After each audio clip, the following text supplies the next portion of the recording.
Good morning. Bernice Winter here of Condo Check. Now, Condo Check was a company I founded 25 years ago for the intent of helping consumers make an informed decision. There's nothing worse than buying into a condominium and finding out there's all kinds of issues because once you buy, you own those issues. You have your share of their responsibility, no matter how long you've had ownership. So the it's important. It's very important to have clarity around how that is being governed. Is it working well? Are they a proactive group? Are they a reactive group? Are they deferring everything till a later date? Because sooner or later, when you defer, whether it's maintenance, paying bills, what have you, it catches up to you just like in any other type of real estate. You can't just keep deferring things or not doing the maintenance that's required. And that's one of the biggest causes of these cash calls, special assessments, special levies, the many terms that are out there in that reference. That's what they're a result of. In an emergency, yes, that's the only time you should really need a special assessment. If the building's being maintained and being properly managed, there should never be that risk. Yet we're seeing them as a constant default to people going many, many years fighting to keep the fees low. Now, I want to talk to you today about condo fees and their intent. When you have a condominium, whether it's bare land, conventional, doesn't matter. It's a condominium, which means there are shared common areas, and there are areas that the owner has 100% ownership of, therefore is responsible for. It does vary based on the type of condominium plan registered, and that's where the bare land and conventional information becomes valuable. There are condominiums out there in a true bare land where you're 100% responsible for everything inside the pins on the ground forming the lot. So you need to have answers to that before you buy. You need to know who's responsible for replacing your windows and doors. You need to know who's responsible for governance. How do you contact somebody if there is a problem, and what is a problem? Understanding when to contact them and when you handle it yourself all comes down to what's ownership and what's common. Now, in common property, it is shared in responsibility by all owners. So it doesn't matter what size your unit is, where it's located, you have a proportionate responsibility based on what we call the unit factor, which is shown on your condo plan and on your property title. So you're going to be responsible to that level unless bylaws state otherwise, which is another catch-22. So condo fees are based on those costs.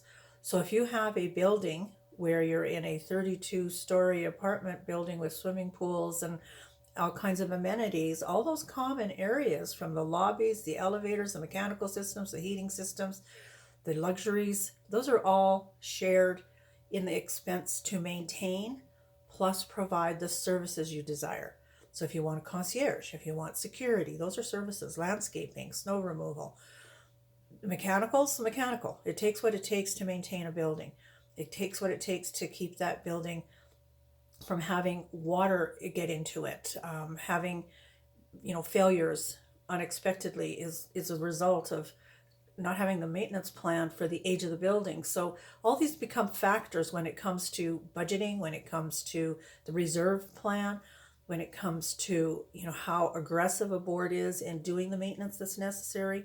And we see a lot of condominiums that are transferred over from the developer to the owners, and the first thing they want to do is cut everything back and get the fees down. And most of the developer projects already have their fees as low as they can. They don't puff up the fees to sell condos. They do streamline to the best that they can. And trying to cut that back after is absolute suicide. It's a real setup for a problem later. You need to be more aggressive on a new construction or a new build that you take over, and make sure that there are not going to be surprises. And that means often contributing to an inspection. And if every unit owner contributes a few $100s each, you can have a pretty thorough inspection, even on the largest building, and have the security of having your long-range plan based on that construction quality. So there are things you can do to make your condo fees reasonable, because that's the goal. Low is a setup. A condo that's been around for 40 plus years, that's done everything well for those 40 years, may have a low condo fee, but they're the rare. Low condo fees often mean things are being deferred, being delayed. They're going with insurance companies that are not skilled in understanding condominiums, so you don't have as many protections. There's things like that that a lot of times the board doesn't understand the impact of the cutback.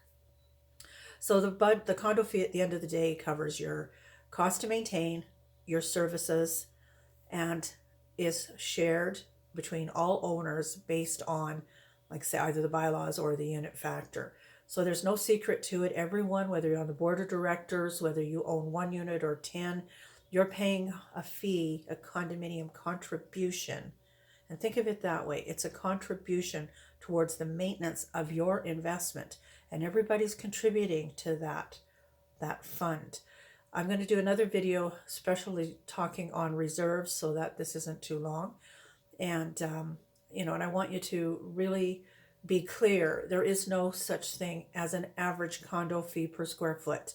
I know there's a lot of people out there racing to try to get that information.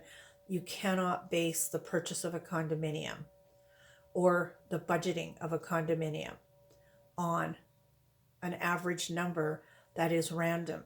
Think about a city street with houses, and you've got a square block, 30 houses round.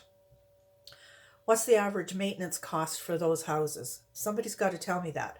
When you can tell me that, what's the average maintenance cost per square foot of those houses? Now we can start thinking about how we could maybe get that information applied to a condominium.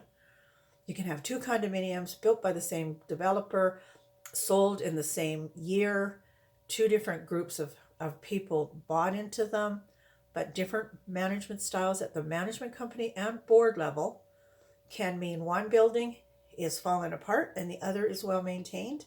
The one that's falling apart may have a lower fee for a while, but eventually you're going to get hit with a huge assessment to get whatever's failing done at an emergency status. And I see this with patching roofs and what have you. There's a level where you have to start making that commitment. And like I say, I'll talk about that in the reserve plan. Anyhow, I wanted to keep this kind of short, but I did want to emphasize the fact that condo fees are not the enemy. And they're never something that you should gauge your decision on. The decision should be on, are they proactive?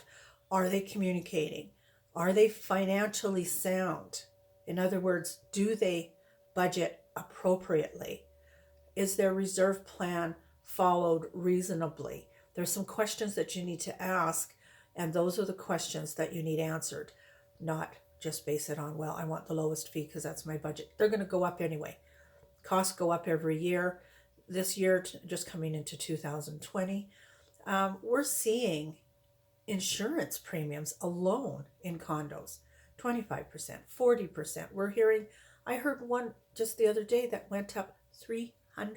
Ugh, huge. You can't forecast that. We can't say to you when you buy a condominium, your fees are never going to change. So you need to understand what they're for. You can affect the maintenance, affects the premium on your insurance. I mean, it's simple things like this. And I'm going to talk to you through various videos, break it down into some pieces, and hope that this is informative for you and helpful. In the meantime, if you're buying a condominium, don't forget to call Condo Check, 403-509-2250. I should know that number after 25 years, but what can I say? Anyhow, I appreciate you being here, and I appreciate the business that we've received, and very proud to say that in 25 years as an accredited member of the Better Business Bureau, 0 complaints. That one just makes me feel proud. So I invite you to explore your purchase. If you're an owner, pay attention to how they're being managed. Don't be afraid to ask questions or get involved. And don't be afraid to call Condo Check if you do have questions. You have a wonderful day, and thank you. Bye for now.